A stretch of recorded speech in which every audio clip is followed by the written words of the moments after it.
back to another episode of Organizing Tune-Ups, where we break down big organizing concepts into small, bite-sized chunks you can do every day for 5 to 15 minutes. I'm your host, Jessica Littman, and in this episode, we are talking about pet-friendly organizing. I've had a wide variety of pets over the years. Back when I was teaching, I had a turtle, a frog, a fish. There was another teacher that had a guinea pig. We've had dogs. These pet-friendly organizing tips can work for a variety of pets. Some work better for smaller pets. They just make more sense. Others are for larger pets. So just kind of pick and choose what will work for you and your pet. So the first thing is to designate a spot for all of your pet's items. This sounds so obvious and so ridiculous, but in the long run, trust me, this is going to make so much sense. So you're going to want one designated spot for your pet stuff. And in that designated spot, you're going to keep all the things. The reason why is if you run out of something, you don't have to look in like multiple places. You have one spot to look. This also helps if many people are taking care of a particular pet. So back when I had the turtle in my classroom, I had one cabinet for all of the turtle, frog, and fish stuff. Yes, they all had different things, but it was like one cabinet where all of the supplies were. And I made sure that I kept everything together so it was easy to kind of like find what I needed when I needed it. I had all of the turtle had like little wood chips in it. The fish had the little rocks in it. So I had all of those things together. So I knew, everything was there when it was time to clean it. It made it really easy to just grab what we needed and go. And if we were running low or completely out of something, I was able to see it quickly because I continued to go to that designated spot for all the things. So it was always in the front of my mind. Oh, I need more wood chips. Oh, I need more fish food. I need these things because I'm looking at it every time I go to take care of my pet. For our dogs, we have a designated spot where all the dog stuff goes. The brushes, the heartworm pills, the doggy bags, toothbrush, toothpaste, like his ear stuff, like all the things for the dog go in one designated spot again, so I can find that stuff quickly. I can see if we're running low on something because it's near where his food is, because his food is much bigger than the rest of the stuff, but it's in a cabinet above where his food is. So I made sure to store it in the same area to make it really easy on myself to continue to keep and make sure that all of the stuff for the dog stays together and we can see exactly what we have, so we don't have to run out of things or have somebody be like, well, I don't know where the poop bags are, so I can't take the dog on a walk. Happens a lot, even when they're in that spot, but you reduce I don't know where it is when everything's right there. Cleaning the areas regularly is another thing that needs to be done. And the reason why I say this is for pets in smaller containers, you need to create a cleaning schedule for those things.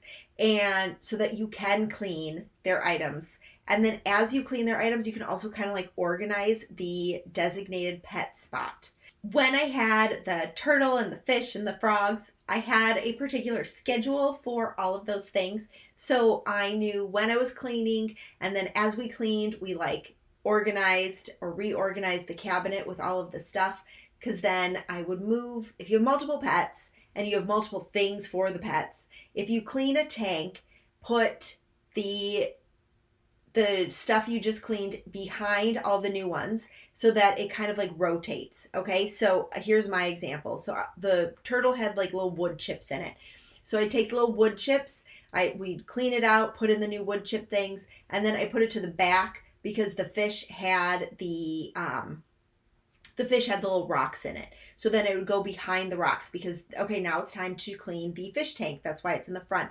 And that was a visual reminder for me and my class that we needed to then clean the fish tank. And so doing this kind of like rotation of stuff for the smaller pets is going to help. Also, just as that visual reminder to be like, oh, we haven't changed the fish tank yet, but we're about to change the turtle tank again. So we need to make sure we do both this time. And by continuing to organize and declutter where all the pet stuff is, you will make sure you aren't holding on to like expired medication thinking you have stuff, because that has happened to us before. We have had expired medication that we are like, we can't give it to the dog, and it is 10:30 at night and he's scratching and we need something, and we're like, oh shoot, we should have had this more organized. So by doing that, you will reduce the likelihood of giving expired medication as well. And if you run out of like flea and heart guard for the dog, you're with it all in one location. You can see when you're coming close to the end, so you can call the vet to make an appointment and get those particular pills for your pet without running out and then having to wait to go get them later. Also, create a routine for your pets. Now, this is kind of easier when you have a larger pet that needs to be walked.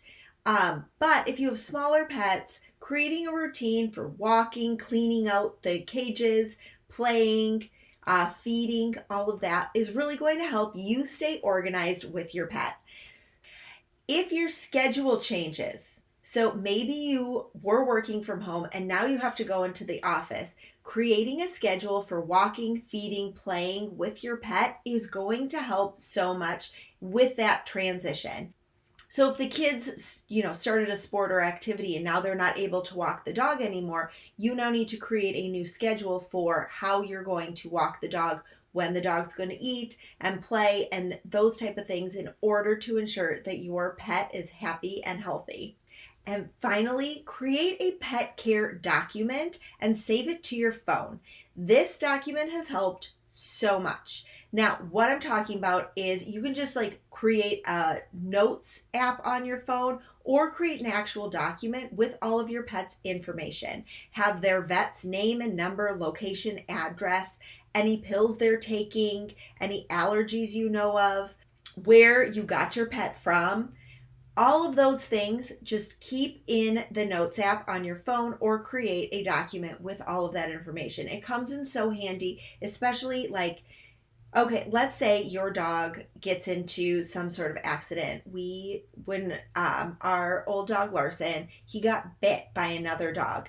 Having all of that information accessible to give to the emergency vet was beyond helpful. So it's just about being preventative and being ahead of things in case of emergency. So creating that pet care document is going to help so much, just peace of mind. And if somebody else is taking care of your dog or cat, you can send that document to them so they have it in case of emergency. It's better to be safe than sorry, especially with pets and multiple people that might be taking care of them.